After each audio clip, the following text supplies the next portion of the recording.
Baik, selanjutnya saya Nur Alfiatur Rahmah NIM 054 akan menjelaskan subbab 17.5 sampai 17.7.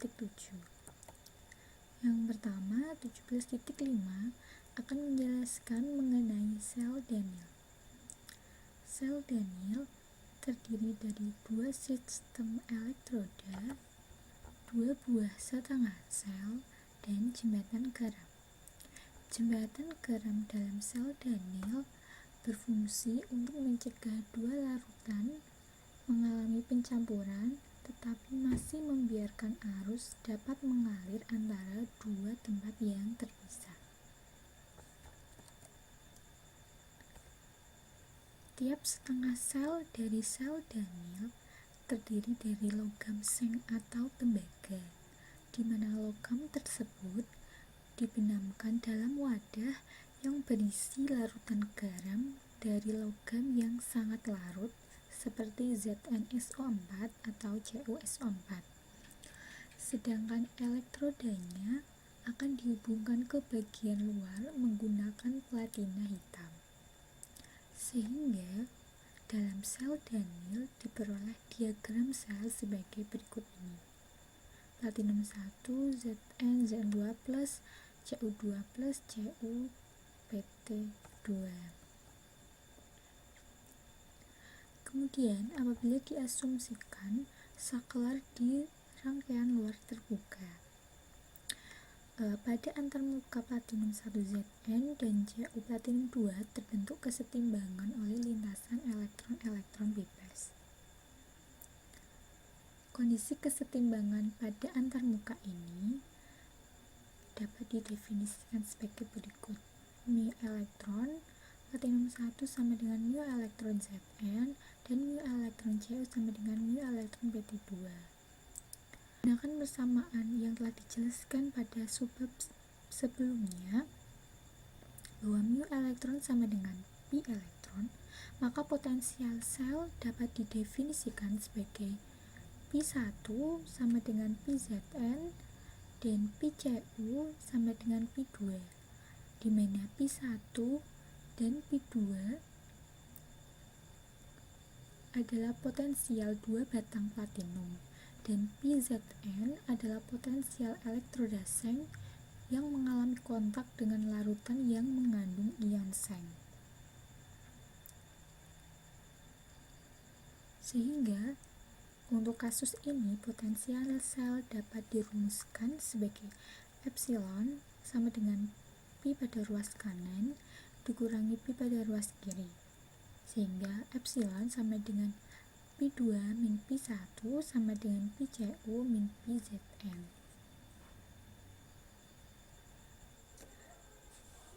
Nilai dari pi1 dan pi2 dapat diukur karena Pi2 min Pi1 merupakan beda potensial antara dua fase yang memiliki komposisi kimia yang sama.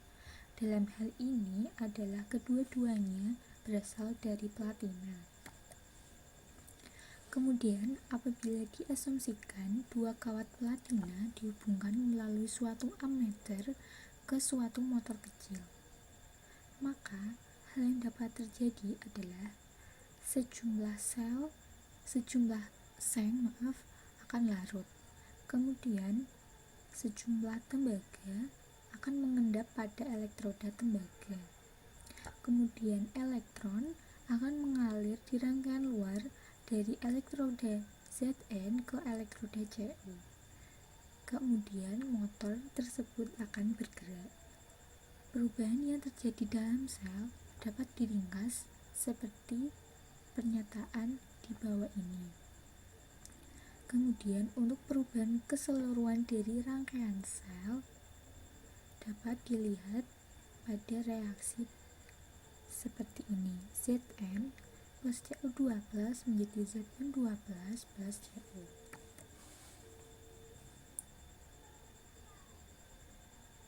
Reaksi yang terjadi pada reaksi sel Daniell adalah reaksi sel, di mana delta G untuk reaksi sel Daniell tersebut adalah delta G sama dengan delta G0 plus RT ln AZN2 plus per A CO2 plus. Kemudian kerja yang dihasilkan oleh sistem untuk menggerakkan elektron dari elektroda zinc ke elektroda tembaga adalah min W elektron,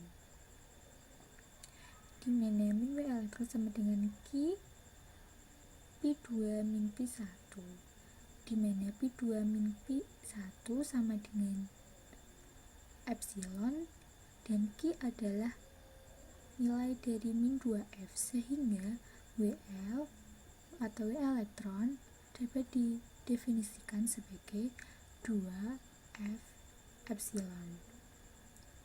Mengikut persamaan bahwa WL kurang dari sama dengan min delta G, maka dapat didefinisikan bahwa 2F epsilon kurang dari sama dengan min delta G. Apabila perubahan dilakukan secara reversibel, maka kerja yang dihasilkan akan setara dengan penurunan energi bebas Gibbs, sehingga nilai dari W elektron sama dengan min delta G. Maka dapat dirumuskan bahwa 2F epsilon sama dengan min delta G, karena W elektron sama dengan 2F epsilon. Mengikut rumus perubahan energi Gibbs pada umumnya, maka dapat dirumuskan pada 2F epsilon sama dengan min delta G0 min RT ln AZN2 plus per A CO2 plus.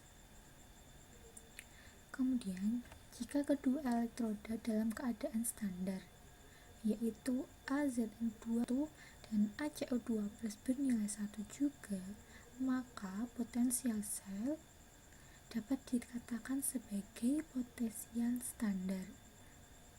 Sehingga apabila persamaan tersebut dibagi dengan 2F, maka akan menjadi epsilon sama dengan epsilon 0 min RT per 2F ln AZN2 plus per ACO2 plus. Nilai 2F akan hilang dan persamaan ini disebut sebagai persamaan Nernst. Kemudian subbab selanjutnya adalah mengenai energi Gibbs dan potensial sel.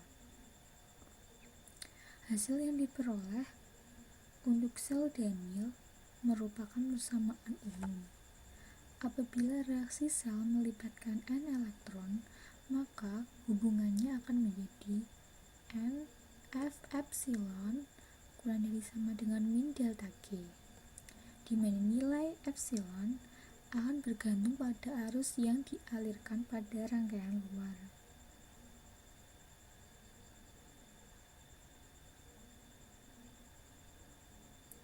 Nilai pembatas epsilon yang diukur pada saat epsilon mendekati 0 disebut gaya gerak listrik atau GGL dari sel, atau yang sering disebut juga sebagai potensial sel reversibel, sehingga dapat dirumuskan sebagai limit epsilon mendekati 0 sama dengan epsilon reversibel, sehingga NF epsilon reversibel sama dengan min delta G.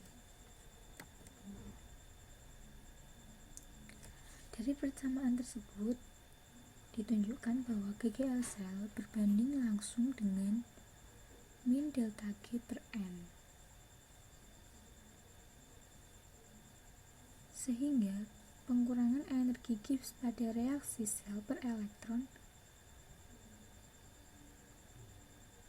yang ditransfer merupakan bersifat intensif, di mana ia tidak bergantung pada ukuran sel atau koefisien yang dipilih untuk menyeimbangkan persamaan kimia pada reaksi sel. Spontanitas reaksi dapat dinilai dengan potensial sel melalui persamaan NF epsilon sama dengan min delta G. Maka, apabila nilai dari delta G negatif, epsilon akan positif. Begitu juga sebaliknya, sehingga didapatkan tabel seperti berikut ini. Kemudian, subbab 17.7 akan menjelaskan mengenai persamaan Nernst. N-Gibbs untuk setiap reaksi telah diketahui bahwa rumusnya adalah delta G sama dengan delta G0 plus RT ln G. Sedangkan potensial standar sel adalah min NF epsilon sama dengan delta G0. Sehingga apabila nilai delta G telah diketahui dan disubstitusikan dalam persamaan ini, akan mendapatkan rumus min NF epsilon sama dengan delta G0 plus RT ln G.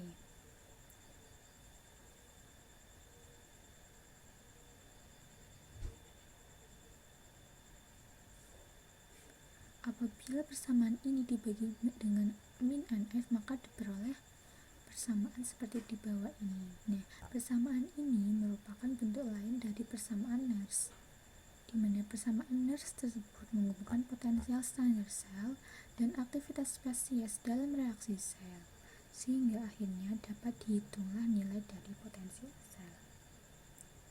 Sekian presentasi dari saya.